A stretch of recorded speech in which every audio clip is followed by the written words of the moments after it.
All right, you're going to want to listen close. What I'm about to tell you, well, let's just say it's not your average gardening tip. We're talking about a biological survival tool that's been hiding in plain sight this whole time. Take a good look. You think you're looking at a flower, right? Wrong. You're looking at a biological sponge. A piece of tech that's been specifically engineered by nature to literally swallow poison if disaster strikes, if the unthinkable happens. This is the first thing you'd need to plant just to stop the very soil from killing you. So no, this is not a decoration. It's a piece of survival gear. So, let's get into the mechanics of this thing. You know, nature, it has a way of cleaning up the messes we make. And the sunflower? Well, it's the specialized janitor, practically designed to clean up our most toxic, our most radioactive mistakes. It's an atomic vacuum cleaner. Now, the sunflower's superpower has a scientific name, hyperaccumulation. See, most plants, they touch stuff like lead, uranium, or cesium, and they die. Simple as that. But the sunflower, it thrives on it. It actively seeks this stuff out in the ground. It's a specialist, a master of its craft. Okay, so here's how it works, the 30-second version. First, its root system acts like a high-powered vacuum, and I mean it dives deep, hunting for heavy metals and radioactive elements. Then, and this is the genius part, specialized proteins right there on the roots, they latch onto these toxins, neutralizing their immediate threat. Finally, the plant just pulls them right up through the stalk like a straw and locks that poison away safely in its leaves and petals. It becomes a perfect self-contained disposal unit. And look, this isn't some biological fluke, some one-off wonder. This is a pattern. It's a pattern of extreme survival we see all over the natural world. Some plants are built to endure, and others, well, others are built to clean up the mess. Think about Hiroshima. When that bomb dropped, the first living thing to grow back was bamboo.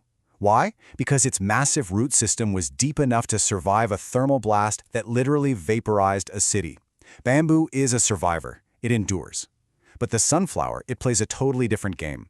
It's the cleanup crew. It comes in after the disaster to deal with the invisible killer, the radioactive fallout that's poisoned the earth itself. And this is not a theory. This is field-tested. After the Chernobyl meltdown, scientists put this to work. They floated these huge rafts of sunflowers on the contaminated cooling ponds, and the plants just did their thing, sucking radioactive strontium and cesium right out of the water. Just think about that. They used a flower to help clean up the single worst nuclear disaster in human history. So, you'd think, right? A self-replicating, world-saving tool like this, you'd think we'd want everyone to have access to it. But, well, that's not how the system works, is it? This incredible natural resource, it's been deliberately controlled. Yeah, they took a plant that was designed by nature for survival, for self-sufficiency, and they turned it into a single-use, patented product. A product that you have to keep buying from them over and over and over again. And here's exactly how they do it. It's called the seed divide. On one side, you've got your natural heirloom seeds. You plant them, you harvest the seeds from the new plant, and boom, you're self-sufficient. On the other side, you've got corporate F1 hybrid seeds. They're patented, they're sterile, and they're designed to work for exactly one season. The seeds they produce, they won't grow. It's not an accident, it's manufactured dependency. They want you crawling back, wallet in hand, every single year. But if you can get your hands on real, non-sterile heirloom seeds, you can bypass that entire system. You can build your own off-grid survival engine. Now I need you to listen very carefully. This is the most important rule of all. This strategy is only for those of you with clean, uncontaminated soil. Because in clean soil, the sunflower's job completely changes. It goes from being a janitor to being a provider. We all know the standard survival foods, right? You got your sweet potatoes for carbs, maybe some cacao for morale, but just look at this chart. When you take seeds from a clean sunflower and you press them for oil, you get a fuel source with an incredible energy density. This isn't just about food anymore. We're talking about high-grade energy. It is the ultimate way to bypass a fragile, corporate-controlled grocery system. With a simple hand press, those seeds become high-energy cooking oil or fuel for a lamp. A whole field of them? That becomes your own personal oxygen factory, generating a staggering 33% more oxygen than the same area of trees.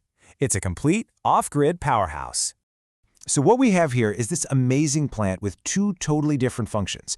It is an absolute powerhouse, but it's one that comes with a critical warning and a final, just profound realization. Let me be crystal clear about this. If a sunflower is used to clean up contaminated soil, that plant is toxic waste. The heavy metals, the radiation, it's all stored right inside it. Eating any part of that plant would be catastrophic. You can't even compost it. You'd just be spreading the poison right back into your soil. It has done its job. It is now a hazardous material container. Period. And this right here is the ultimate irony of it all. We took a plant that is literally tough enough to stand guard over nuclear wastelands, a plant that can heal the Earth from our worst possible mistakes, and we domesticated it.